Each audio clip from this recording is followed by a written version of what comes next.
Merci beaucoup. Donc, à mon tour de remercier les laboratoires Afrique Phare pour tout ce qu'ils font pour promouvoir la science, la médecine, la cardiologie dans notre chère patrie. Et je tiens aussi à remercier mon ami, le professeur Najat Mouin. D'ailleurs, je suis très ravie de la revoir. Elle m'a vraiment facilité la tâche dans mon topo. Je vais essayer de vous parler en fait de la contradiction entre bien connaître un peu la prise en charge de l'hypertension artérielle et ce qui se passe maintenant. Donc là, les recommandations de la Société européenne de cardiologie viennent de sortir et on va les voir ensemble. Donc ils insistent beaucoup sur la prise en charge de cette hypertension. Et de l'autre côté, il y a l'inertie thérapeutique, donc que ce soit du côté du médecin comme du patient, donc une grande contradiction, quelque chose de grave sur laquelle on insiste, mais quand même on l'oublie dans notre pratique quotidienne.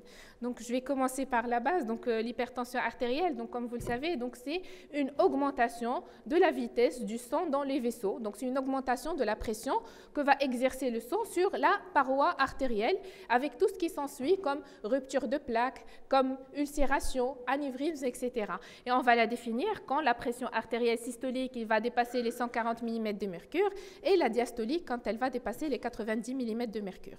Donc c'est la première maladie chronique, donc c'est la plus fréquente maladie chronique dans le monde. Un des principaux facteurs de risque cardiovasculaire. Et sa prévalence, comme elle l'a bien montré le professeur Mouin, ne fait que augmenter. Bref, c'est notre pain quotidien à nous tous, que ce soit les cardiologues que les médecins généralistes. En fait, au Maroc, qu'est-ce qui se passe? Eh bien, au Maroc, donc, c'est à peu près 30%, donc 25% de motifs de consultation en médecine générale. C'est le tiers, donc un adulte sur 3 au Maroc, il est hypertendu. Et c'est la même chose un peu partout au monde. Et en fait, des patients hypertendus, eh bien, plus de 50% des patients, ils n'ont jamais pris leur pression artérielle. Peut-être ils sont partis consulter pour une raison ou pour une autre, mais personne n'a pris la peine de prendre leur tension artérielle. Et pour ceux qui sont diagnostiqués hypertendus, donc le malade, il sait, le médecin, il sait, et le malade aussi, il sait qu'il est hypertendu, mais plus de 50%, donc plus de la moitié, ne prennent pas leur traitement. Et des patients qui sont conscients et qui sont gentils, qui prennent quand même leur traitement, eh bien, sur 10 patients, 6 sont non contrôlés. Et du coup, on se retrouve avec uniquement donc 11% de patients hypertendus, diagnostiqués et contrôlés et donc protégés donc, sur le plan cardiovasculaire. Et ceci, en fait, il n'a pas changé. Donc, depuis les enquêtes qui sont réalisées par le ministère de la Santé, donc l'enquête Stepway, donc réalisée en 2000 et puis après reprise en 2017-2018, eh ben, c'est toujours les mêmes constatations. On n'évolue pas dans ce vraiment grand problème de santé publique. Et bien, pourquoi tout ça? Pourquoi on n'évolue pas? Nous, on s'acharne, ça ne marche pas. Eh bien, parce qu'on s'acharne parce que c'est quand même très grave. Donc, c'est la première cause de mortalité au monde. Donc, l'hypertension artérielle avec ses complications, donc bien sûr cardiovasculaires, c'est la première cause de mortalité au monde.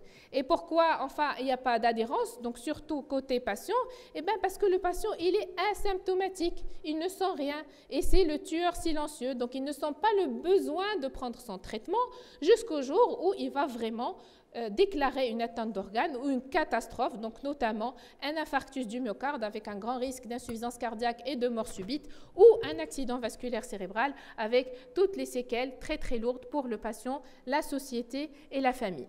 Donc c'est une maladie qui est silencieuse mais qui est très très grave avec des conséquences graves. Donc l'hypertension artérielle, c'est la première cause évitable de l'accident vasculaire cérébral, donc comme ça a bien été signalé par le professeur Mouin, donc 8 fois plus d'accidents vasculaires cérébraux, donc 5 fois plus d'insuffisance cardiaque congestive, donc comme on a parlé tout à l'heure, et 3 fois plus d'infarctus, donc ces malades qui vont faire 3 fois plus d'infarctus du myocarde que les malades qui ne sont pas hypertendus. En plus de tout ça, le fait de contrôler cette hypertension artérielle, eh ben, il va être accompagné par une baisse de la mortalité toute cause, donc une baisse de la mortalité cardiovasculaire, des démences et de là une amélioration de la qualité de vie. Mais on n'en est pas encore là, on n'arrive pas à adhérer, on n'arrive pas à contrôler et uniquement 11% de nos patients au Maroc, ils sont dans les cibles. Donc on essaye d'éviter ça uniquement chez 11% de nos patients. Facteur de risque modifiable, donc la baisse, elle est corrélée ou elle est accompagnée par une amélioration en fait de pronostic de nos patients, mais ça reste quand même dans notre contexte un grand problème de santé publique. Donc il faut vraiment qu'on s'acharne un petit peu et qu'on porte un peu plus d'attention à cette maladie qui peut en fait éviter que nos patients soient de futurs cardiopathes ou de futurs patients avec des accidents vasculaires cérébraux et des séquelles. Et c'est pour cela que vous voyez donc à chaque fois donc les recommandations sur l'hypertension artérielle, on les voit sortir chaque année. Donc pourquoi? C'est une pathologie qui est quand même très ancienne, on connaît très très bien. Il y a plus de 150 médicaments donc, dans le marché, mais tous les ans, donc, on est exigeant, on sort des recommandations, on essaye donc d'être beaucoup plus exigeant pour essayer de mieux contrôler en fait tout ça. Donc on va se baser aujourd'hui en fait sur les recommandations qui viennent de sortir dans la Société européenne de cardiologie donc en août 2014. Et bien pour diagnostiquer, pour bien diagnostiquer une hypertension artérielle, il faut vraiment, ça paraît très simple, mais il faut vraiment, c'est du cas par cas. Chaque malade il est particulier. Il faut vraiment y aller step by step, donc vraiment une étape par étape pour vraiment bien connaître mon malade et donner le bon traitement au bon moment tout en ayant éduqué mon patient pour qu'il adhère au traitement. Donc tout d'abord, il faut bien poser le diagnostic.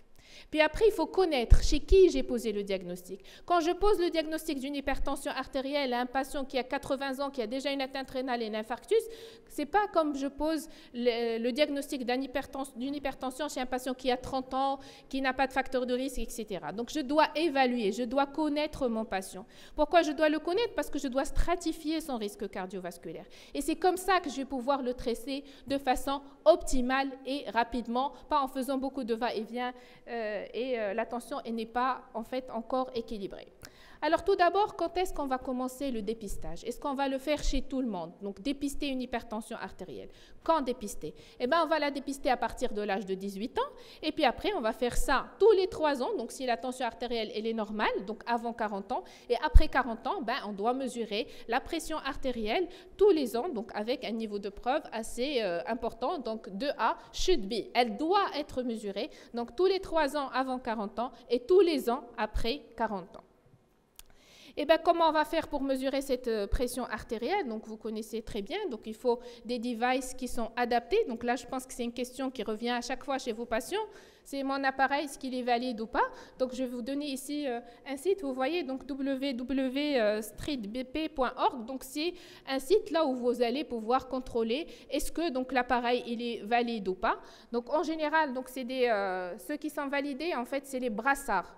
C'est les brassards au niveau du bras, donc ceux au poignet ou bien ceux qui sont comme une montre comme ça connectée, ils ne sont pas encore validés en fait pour la mesure de la pression artérielle. Donc je vous rappelle donc qu'il faut attendre 5 minutes avant de prendre la pression artérielle, donc votre appareil doit être validé. On va faire au cabinet 3 mesures à 1-2 minutes d'intervalle et on va prendre donc la moyenne des 2 dernières mesures. Donc la première fois, on doit faire attention aussi à la fréquence cardiaque. Faites attention à la fréquence cardiaque quand vous mesurez la pression artérielle. Pourquoi? Parce que c'est des patients qui vont faire le plus d'arythmies. Donc l'hypertension artérielle se complique en général de fibrillation atriale, qui est elle aussi une des causes pourvoyeuses d'accidents vasculaires cérébral ischémiques.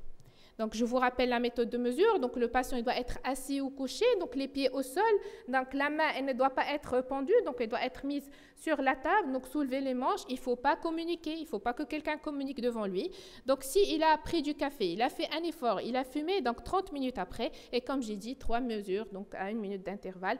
Et n'oubliez pas, donc la première fois, les 2 bras et mesurer l'hypotension en orthostatisme parce que c'est très important. Vous aurez des malades avec la tension artérielle au bras qui est tout à fait normal, mais lui, il va vous dire, oui, mais docteur, je me sens pas bien, je suis tout le temps fatigué. Pourquoi? Parce que il a une hypotension orthostatique, donc dès qu'il se lève, il se sent pas bien. Et si on mesure pas, en fait, sa tension artérielle, sa pression artérielle en orthostatisme, eh ben, on va pas tomber sur le diagnostic et on va garder les mêmes doses, alors qu'il faudra peut-être alléger un peu. Et ceci surtout donc, chez les populations fragiles. Donc, sujet âgé, plus de 80 ans, l'insuffisance rénale chronique et le diabétique. C'est des patients qui font beaucoup de dysautonomie et beaucoup d'hypotension orthostatique. Donc, on a pris la mesure, donc on a bien pris la mesure, il faut toujours affirmer le caractère permanent de la tension artérielle. Soit on va placer un holter, donc surtout pour les patients qui s'affolent un peu quand ils mesurent leur tension artérielle, ou bien on va demander aux patients de faire une automesure 3 fois le matin, 3 fois le soir pour voir un peu son horloge biologique, donc est-ce qu'il respecte le nictémère ou pas, parce que ça peut avoir donc des orientations diagnostiques, 3 fois le matin, 3 fois le soir, pendant 3 jours. Donc là maintenant dans les recommandations, ils peuvent aller jusqu'à 7 jours, mais moi je pense que 3 jours c'est largement suffisant. Donc on a fait tout ça, on l'a bien fait, on sait ce qu'il y a, et là, la Société européenne de cardiologie donc, propose en 2024 une nouvelle classification que je trouve beaucoup plus pratique, donc beaucoup plus jolie. Donc l'autre, on avait beaucoup de chiffres, donc on n'avait même pas envie de les voir. Mais là, en fait, il y a une nouvelle classification avec une nouvelle entité. Alors, la première classification, première catégorie, c'est une pression artérielle normale. Donc, ils disent non élevée. Donc, c'est une pression artérielle qui n'est pas élevée. Après, il y a la pression artérielle élevée et l'hélicante normale haute. Donc là, on parle pas d'hypertension artérielle, mais d'une pression artérielle élevée. Et au-delà, donc au-delà de 140, on parle d'hypertension artérielle. Donc il y a une nouvelle entité qui vient d'être individualisée et qui est la pression artérielle élevée, avec bien évidemment donc, des implications thérapeutiques. Et on va commencer le traitement, on va le voir, mais je le dis d'ores et déjà, donc on va commencer le traitement chez ces patients qui ont une pression artérielle élevée si la stratification du risque est en faveur d'un haut risque cardiovasculaire. Donc là aussi, quand on fait le diagnostic, il faut savoir penser à une hypertension artérielle secondaire. Donc ce n'est pas le sujet d'aujourd'hui, mais il faut savoir penser quand on a des chiffres tensionnels au-delà de 16-10, donc de pression artérielle chez un adulte jeune, donc moins de 40 ans, ou bien donc au-delà de 18-11, donc même chez tout le monde. Donc quand c'est supérieur à 18 ans, il faut donc penser à une hypertension artérielle secondaire, ou bien donc dans le cadre donc d'une hypertension artérielle résistance ou une urgence hypertensive. Urgence hypertensive, élévation des chiffres tensionnels avec souffrance d'organes. Je vous rappelle un peu donc l'hyperaldostéronisme primaire, donc les causes secondaires, l'hypertension rénovasculaire. S'il y a une urgence ici, donc c'est le phéochromocytome. Donc là, c'est vraiment une urgence thérapeutique. Il ne faut pas passer à côté. Il faut savoir y penser et donc faire demander les méthanéphrines donc, urinaires pour faire le diagnostic rapidement parce que quand même, c'est des urgences. C'est des patientes qui peuvent faire un état de choc cardiogénique suite à la décharge adrénergique. Ça peut engager vraiment le pronostic vital. Et pensez aussi à l'apnée de sommeil parce que c'est très fréquent. Vraiment très fréquent. Demandez à votre patient s'il ronfle la nuit, s'il dort toute la journée, si en conduisant, il a envie de dormir. Donc ça, c'est vraiment... Et vous avez une hypertension artérielle un peu rebelle au traitement, pensez à l'apnée de sommeil parce qu'à chaque fois on pense, on explore, on trouve une apnée de sommeil. Donc c'est vraiment très, très fréquent. Donc je m'arrête juste sur 2 étiologies, le phéo et l'apnée de sommeil. Phéo parce que c'est urgent et l'apnée de sommeil parce que c'est très fréquent. Et ça peut en fait transformer la vie du patient. Donc là, on a posé le diagnostic, et il va falloir chez qui on a posé ce diagnostic. Donc il va falloir évaluer mon patient. Donc chez qui évaluer, donc c'est qui mon patient, est-ce qu'il y a une cause secondaire et aussi est-ce qu'il y a un retentissement d'organes. Donc ça va en fait upgrader en fait la maladie. Donc, bien sûr, à l'interrogatoire, il faut bien sûr chercher les autres facteurs de risque cardiovasculaire. Est-ce qu'il a une hérédité coronaire? Est-ce qu'il a une maladie inflammatoire chronique? Est-ce qu'il y a des antécédents d'apnée de sommeil? Donc, son histoire, donc est-ce qu'il y a des signes, des symptômes qui peuvent orienter vers une atteinte d'organes? Et en fait, moi, j'insiste un peu sur les causes plus ou moins bêtes d'hypertension artérielle qu'il faut à chaque fois demander aux patients. Est-ce que vous avez pris des anti-inflammatoires? Est-ce que vous êtes sous contraception orale? Est-ce que vous avez pris des corticostéroïdes, des vasoconstricteurs nasaux et l'alcool? Donc le sujet vraiment, un sujet jeune. Donc avant d'aller faire beaucoup d'analyses, phéochromocytome, hyperaldostéronisme, etc., il faut demander, donc, parce que c'est des causes très fréquentes. Des fois, on pense toujours au plus grave, donc on nomme les choses plus ou moins simples. Pensez au plus simple avant d'aller chercher le plus compliqué, parce que c'est très simple de le demander à l'interrogatoire, donc qu'aller faire le tour en fait, de toutes les explorations, les scanners, etc., pour se rendre compte ensuite que le patient il prenait juste beaucoup d'alcool. Et puis après, donc, des signes qui peuvent orienter vers une cause secondaire, donc les taches café au lait, etc.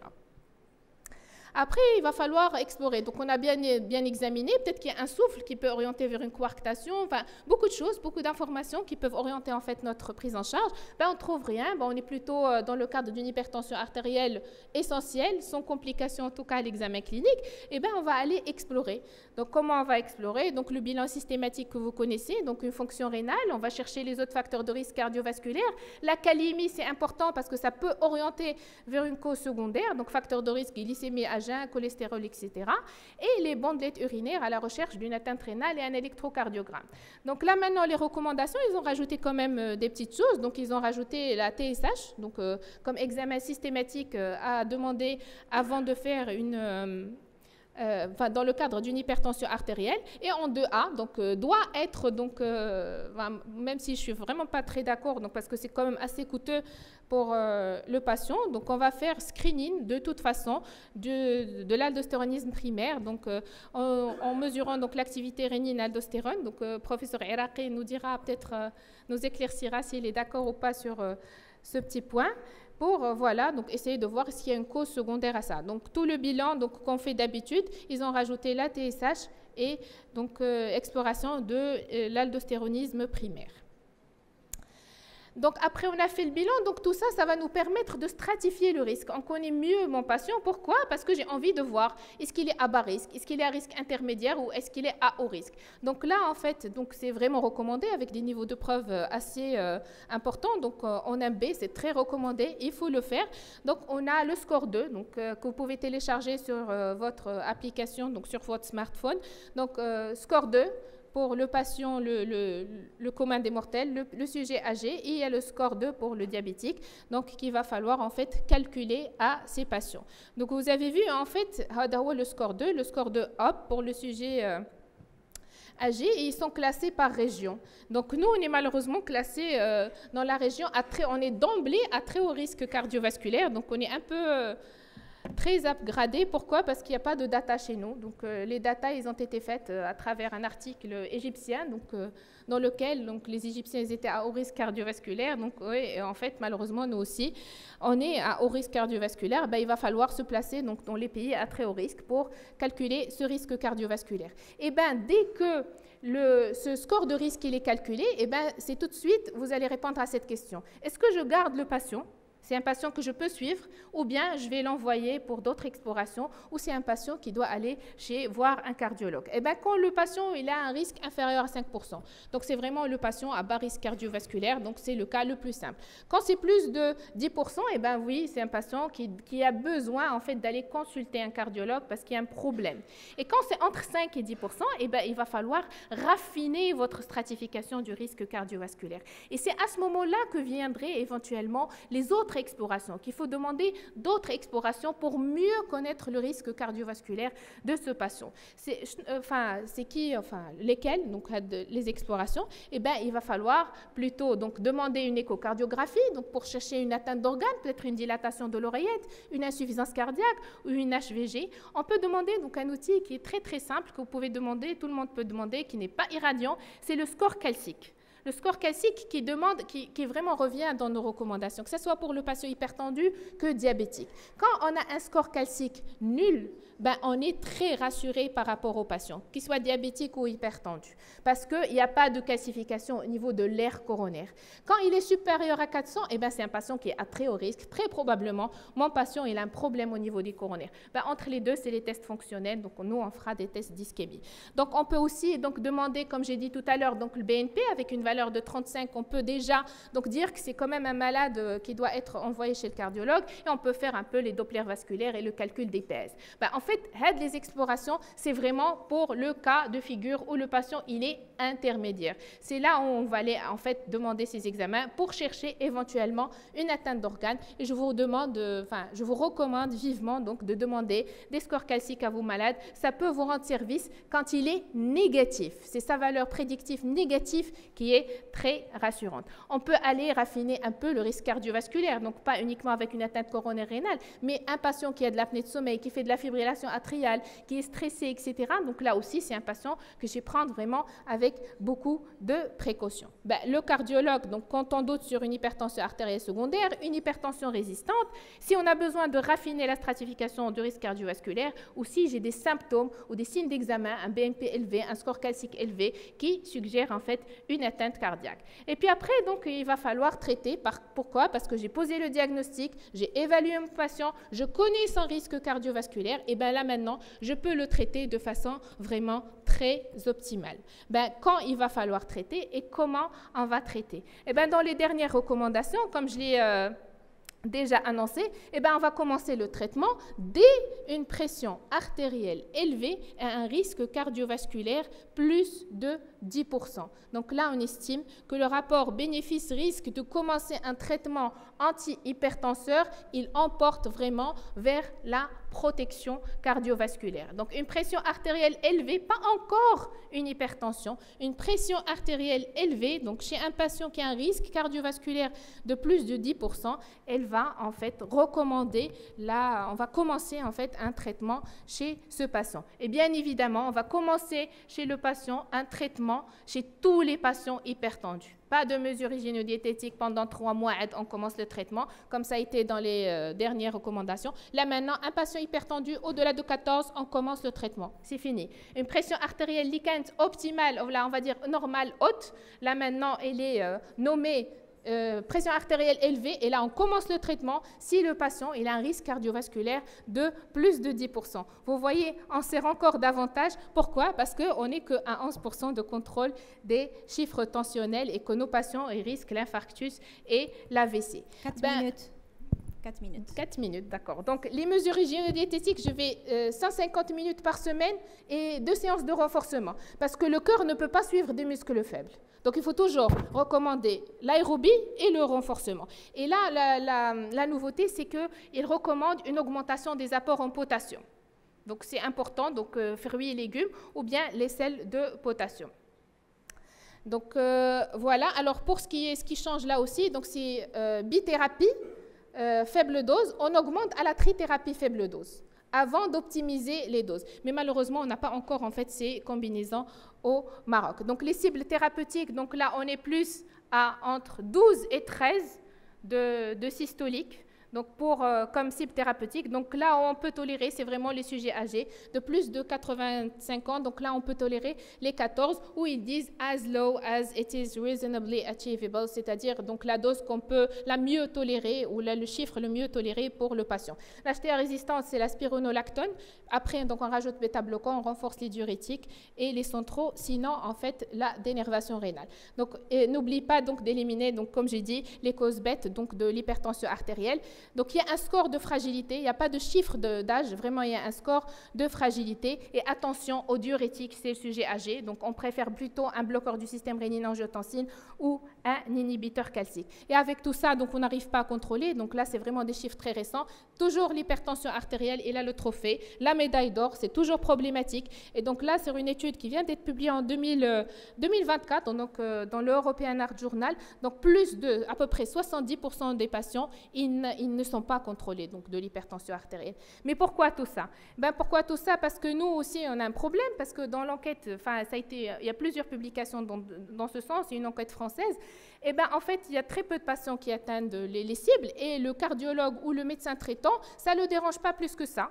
Donc, il dit, oui, on va attendre, on va modifier un peu, ça va aller, la prochaine fois, ça ira mieux. Donc, on n'a pas, en fait, cette envie d'optimiser. On dit, oui, mais ça va aller. 14 dirhams ziana, 15 aussi, c'est pas très élevé. Donc, nous aussi, on n'est pas très motivés pour augmenter les chiffres ou mieux contrôler. Donc, les cardiologues, ils ne trouvent pas que c'était très opportun d'aller augmenter. On peut attendre. Mesures hygiéno-diététiques, pas besoin de renforcer, wait and see. Et aussi une inertie dans le côté du patient. Ben, en fait, au début, vous voyez, donc il consulte vraiment son cardiologue ou son médecin traitant la première année. Et plus on va dans le temps, plus il prend plus ses mesures tensionnelles, il ne va plus voir son médecin. Pourquoi tout ça? Parce que lui, il y a les fake news, donc il est convaincu que les médicaments, c'est beaucoup d'effets secondaires, et lui, il est pratiquement asymptomatique, et nous, on lui demande de prendre tout le temps son traitement. Et donc là aussi, il y a beaucoup de problèmes dans l'éducation du patient, il faut vraiment bien expliquer. En plus, en général, c'est des patients polymédiqués qui ont beaucoup de traitements et avec des formes différentes. Et nous, on s'amuse à chaque fois de lui changer. Donc la boîte rose, la boîte jaune, la boîte machin. Et lui, il ne sait plus c'est qui le traitement du cholestérol, c'est qui le traitement de la tension, c'est qui le traitement du diabète. Et là aussi, il y a un autre conseil. Le lunchtime, il doit être proscrit. On ne demande pas aux patients de prendre à midi. C'est le matin ou le soir. Et il n'y a pas de bedtime. Donc là, dans les recommandations, ça sort clairement. C'est le moment le plus convenable pour le patient. La prise de médicaments, c'est le moment le plus convenable pour le patient. Là, quand il est à la maison, il sait qu'il va prendre son traitement à la même heure. Donc là, je suis vraiment à mes dernières diapos. Donc là, il faut vraiment bien communiquer au patient. Il faut expliquer sa maladie. Il faut lui dire, l'hypertension, c'est comme on a un robinet, on a mis un tuyau derrière, on a ouvert à fond. Ça va finir par s'éclater.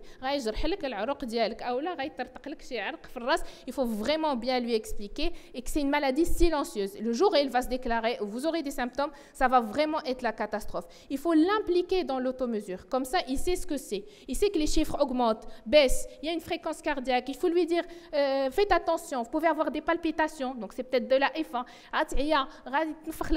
Il faut vraiment l'impliquer et bien lui expliquer ce qu'il risque. Il faut prendre le temps d'annoncer en fait la maladie. Il faut bien expliquer que c'est une maladie chronique. On ne prend pas le traitement pour trop, ce n'est pas des angines. C'est vraiment une maladie chronique. Et là, vraiment, les recommandations, moi je trouve que c'est vraiment la meilleure diapositive. C'est vraiment, les recommandations, c'est bien. On doit les connaître. On est obligé de les connaître et d'être familier. Mais il n'y a pas mieux que d'intégrer en fait le patient dans sa prise en charge et dans votre décision thérapeutique. Donc là, c'était vraiment juste un petit résumé. Et je finirai donc par les règles d'or de prise en charge d'une hypertension artérielle. Tout d'abord, posez bien le diagnostic de votre hypertension.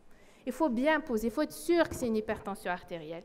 Il faut connaître votre patient pour pouvoir évaluer son risque cardiovasculaire et pouvoir le traiter correctement, que ce soit pour les chiffres de pression artérielle que pour les atteintes d'organes associées. Il faut toujours favoriser bien évidemment la prise unique et commencer par de faibles doses. C'est pour ça qu'ils disent bithérapie faible dose, trithérapie faible dose. Parce qu'on sait très bien qu'augmenter les doses, c'est augmenter les effets secondaires. Il faut surveiller ces effets secondaires. La fonction rénale, ne l'oubliez pas. Et n'oubliez pas l'hypotension orthostatique, surtout chez les sujets fragiles, donc diabétiques, âgés et insuffisants rénaux. Et je vous remercie.